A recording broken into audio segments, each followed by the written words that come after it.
Nama saya Dwi Ayu Chandra dari kelas Magister Bisnis dan Marketing UC. Video ini dibuat untuk pemenuhan tugas kuliah terkait penjelasan tentang strategi bisnis yang berhubungan dengan Value Proposition Canvas atau VPC dan Buyer Persona. Dalam sintetis, VPC dan Buyer Persona adalah dua konsep strategis yang berhubungan dalam bisnis dan marketing. Mereka membantu perusahaan untuk memenuhi kebutuhan, masalah, dan preferensi pelanggan, serta menentukan strategi yang terfokus pada menciptakan dan mengkomunikasikan nilai-nilai yang signifikan bagi pelanggan. Setiap bisnis yang dibangun harus didasari dengan keinginan konsumen agar bisa mendapatkan target pasar yang jelas. Tanpa ada target pasar yang jelas dan ideal, dipastikan akan sulit untuk mendapatkan konsumen. Nah, buyer persona adalah gambaran dari target pelanggan yang didapatkan dari riset yang mendalam yang bisa membantu menerapkan strategi pemasaran dan penjualan yang disesuaikan dengan kebutuhan dan preferensi pelanggan ideal. Hal tersebut akan menghasilkan tingkat konversi yang lebih tinggi karena menawarkan solusi yang tepat untuk masalah mereka. Dalam menciptakan buyer persona, ada beberapa aspek yang dipertimbangkan mencakup demografi, pola perilaku konsumen, motivasi, dan tujuan.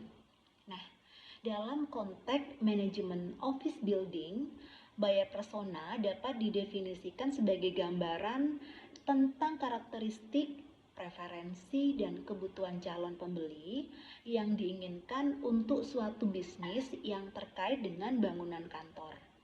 Persona ini mencakup informasi seperti usia, pekerjaan, hobi, motivasi, dan tantangan yang dihadapi target audiens. Dengan memahami buyer persona pada office building, bisnis dapat meningkatkan efektivitas pemasaran mereka dan menciptakan hubungan yang lebih kuat dengan pelanggan potensial, serta memahami karakteristik buyer persona untuk bangunan kantor. Bisnis dapat meningkatkan efektivitas pemasaran dan pengembangan produk sesuai dengan kebutuhan dan preferensi target market. Apa sih Value Proposition Canvas atau VPC? Menurut Alexander Osterwalder, VPC merupakan alat untuk memetakan problem dan solution atau masalah dan solusi penyelesaiannya. Atau juga bisa dikatakan peta terhadap supply dan demand. Nah, kenapa sih VPC ini perlu dilakukan dalam mulai bisnis? Seperti definisinya sebagai peta, maka tujuannya adalah untuk membantu para pengusaha dalam membuat suatu produk dan layanan sesuai dengan tepat sasaran, tepat konsumen yang ingin menikmatinya. Perbedaannya apa sih dengan design thinking yang sebelumnya sudah dibahas? Nah, ketika design thinking membahas sebuah framework atau cara berpikir pengusaha untuk menciptakan produk dan layanan, VPC ini merupakan alat dalam menjabarkan konsep dari design thinking untuk lebih jauh lagi. Nah, untuk mengetahui seperti apa VPC ini dan apa saja VPC ini, berikut penjelasannya. Value Proposition Canvas memiliki dua elemen utama, yaitu Customer Profile dan Value of Map. Pada elemen Customer Profile terdiri dari Customer Job, Customer Pain, dan Customer Gain. Ingat, Customer Profile adalah informasi tentang customer Anda. Yang pertama, Customer Job merupakan suatu aktivitas dari konsumen. Untuk mengisi customer job, yang pertama adalah who is the customer, yaitu siapa yang akan menggunakan produk atau jasa yang ditawarkan. Untuk memahami customer dapat dilihat dari demografi seperti umur dan pekerjaan, geografi seperti lokasi di mana target berada, behavior, frekuensi atau polaritas customer, dan psikografi seperti personal image dan sikap. Berikut adalah contoh identifikasi customer job pada office building. Yang pertama, pekerjaan fungsional, meliputi ruang kantor yang sesuai dengan kebutuhan bisnis. Yang kedua, pekerjaan sosial, yaitu untuk membangun jaringan bisnis dan profesional. Yang ketiga, pekerjaan emosional, merasa nyaman dan produktif dalam kantor yang disewa. Selanjutnya, customer pain. Customer pain adalah permasalahan yang dihadapi customer dalam menjalankan aktivitasnya.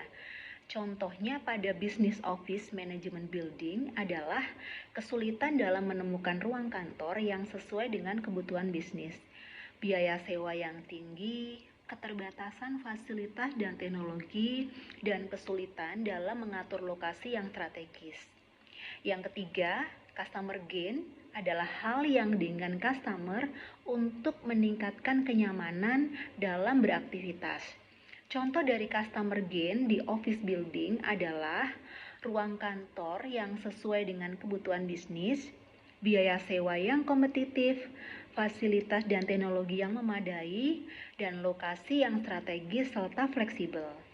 Customer job, customer gain, dan customer pain saling berhubungan dalam bisnis.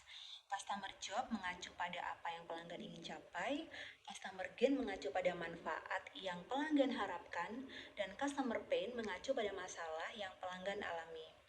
Dalam sintetis, bisnis harus memahami customer job dan customer gain untuk menawarkan produk atau layanan yang sesuai dengan kebutuhan pelanggan dan mengatasi customer pain untuk meningkatkan pelayanan pelanggan. Setelah selesai dari customer profile, kita masuk ke value of map.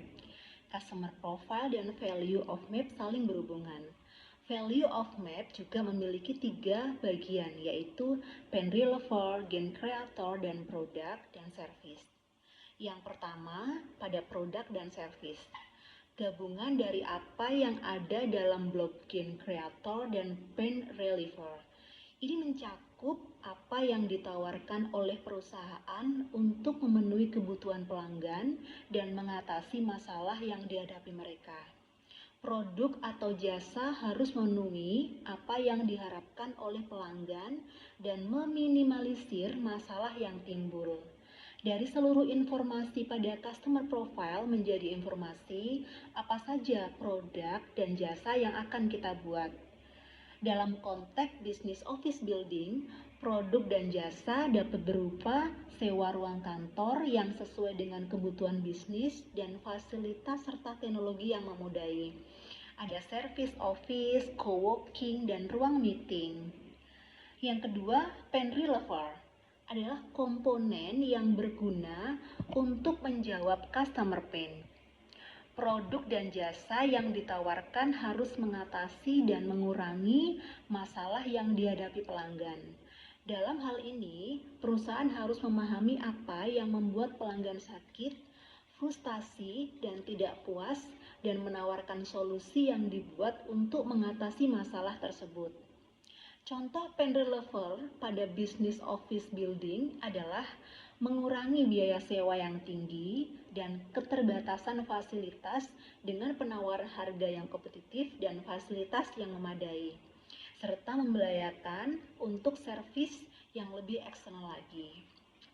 Yang ketiga, gain creator adalah komponen yang menjelaskan bagaimana produk atau jasa dapat membuat pelanggan merasa bermanfaat atau lebih diuntungkan lagi.